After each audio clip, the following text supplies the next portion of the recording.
Here, Scotty, tell me what? Ken. Now, I don't know if you've been following the politics lately. Oh, but have I I'd been like to talk following about politics with Kareem. Yes. Well, seeing Kareem's not here, I thought, well, I'll speak about politics. You could maybe sit in, was what you were thinking. Aye. Now, Scotty, do you remember a television show? Yes, Minster. Oh, loved it. Nigel Hawthorne, Paul Eddington, and the guy that used to be with Boom Boom, the wee fox, Derek Fowler. Well, I never watched the other band when I was growing up. I was too busy throwing snowballs at people's windows or tapping their doors and running away. Ken, all that kind of stuff. But I managed to catch a clip. Yeah, when it was, yes, Prime Minister. Oh, fantastic. And the funny thing is, it's like history repeating itself, yet back then it was a joke. Because the script back then was normally sacked the civil servant in principle, but in practice you can't. And the Prime Minister says, why not? He says, because you sack a civil servant, it normally leads to an inquiry, which normally leads back to the minister.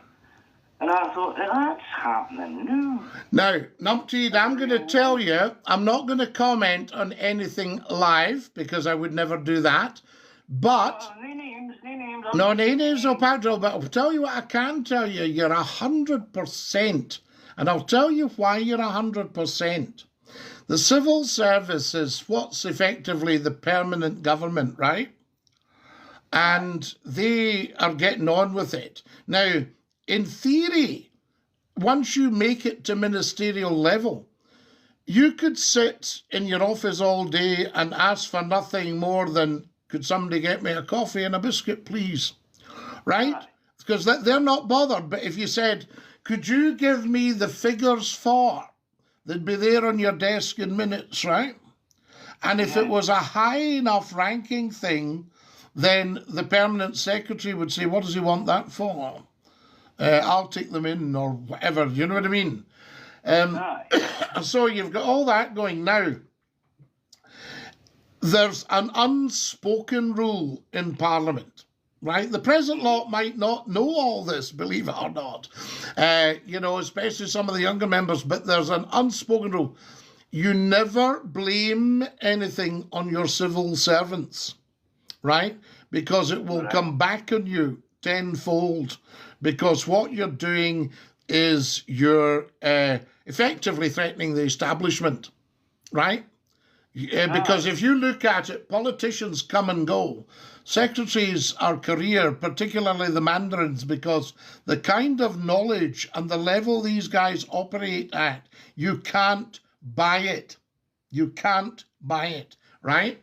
They've got to just know it. Now, here's what's interesting. I was watching Parliament, a few years ago now, maybe five years, maybe, no more, 10 years.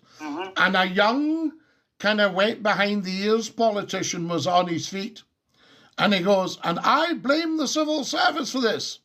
And as soon as he'd uttered it, I'm sitting in my armchair watching this, right? As soon as he'd uttered it, I thought, that will come back in you. You will pay for that remark. How right was I? Either the next day or the day after, the young politician's up on his hind legs in Parliament. He says, I apologise unreservedly to the civil service, and I apologise unreservedly to the House, and sat down again. So what's happened is the civil servant has had a word. I mean, I'll give you an example. We can say his name because sadly he's no longer with us. But remember Robin Cook? Yes. And Robin Cook was Foreign Secretary, I think, at the start of the Iraq War. And he's in the Foreign Secretary's big residence one night. And his Sir Humphrey, the Permanent Secretary, was with him. And Robin got up and put his jacket on at, I think, 6, 7 o'clock on a Saturday evening.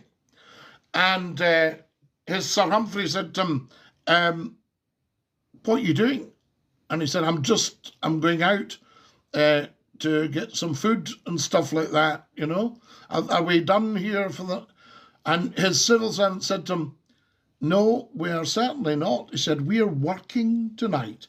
If you want food, I'll have it sent in. Well, there you go. And that just shows you, because, you know, if you get a new foreign secretary, he said even the travel just about kills them. Because, you know, you're in India on Tuesday and you're in China on Friday and all this. Aye. You see? So without the civil service, just, you know, we couldn't do a thing. So if somebody has blamed a civil servant, or they've been in a rush, as I heard today, to claim a scalp, then that will run and run. There you go. Because have you ever heard the motto in Falkirk? Right? You know, And it's, I'd rather meddle with the deal than the bairn of Falkirk. The bairn of Falkirk was the laird, right? I'd rather meddle with the deal than the bairn of Falkirk. And in Falkirk, their mantra is touch yin, touch awe. Right? So if you have a go at one of us, the rest of us will be on your case. And that probably sums up the civil service. Touch yin, touch awe. So if somebody has touched yin, they've touched awe. Trust me. Watch this week.